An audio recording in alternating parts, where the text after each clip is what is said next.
একটা ছেলে দেখবেন যে প্রবাসী ভিডিও বানায়, প্রবাসী আলাউদ্দিন ভাই, আপনাকে চিনেন? দেখেন ও ইরাক থেকে ভিডিও বানায়, পারলে ওর ভিডিও গুলো দেখবেন।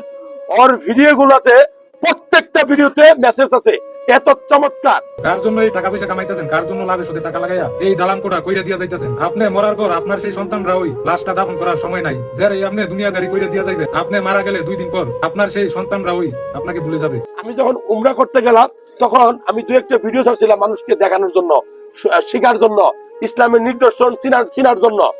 তখন অনেকেই দু একজন লিখতেছিল যে এই পেটা কি উমরা করতে গেছে নাকি ভিউ কামাইতে গেছে। দেখেন মেন্টালিটি কেমন। অথচ আমার উমরার সময় 1 টাকা আমি ইনকাম করি না, আমার ইনকাম নাই, ইনকাম বন্ধ।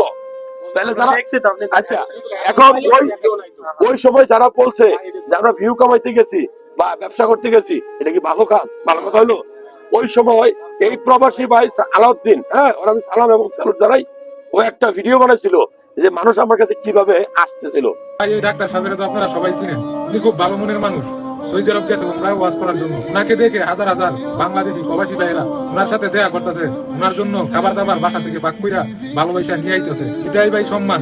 অনেকের কোটি কোটি টাকা আছে কিন্তু এই দুনিয়াতে সম্মান পায় না। ভাই এরকম কিছু করেন যাতে মানুষ আপনাকে সম্মান করে, ওনাকে দেখে শিখেন। চিন্তা ভাবনা মন মানসিকতা এরকম রাখেন যাতে করে আল্লাহ আপনার সম্মান বাড়িয়ে দেয়।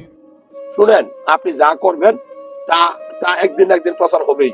আপনি যদি খারাপ কাজ করেন একদিন না একদিন তার গন্ধ ছড়াবেই, আর আপনি যদি ভালো কাজ করেন একদিন না একদিন সমাজে সুগন্ধি ছড়াবেই।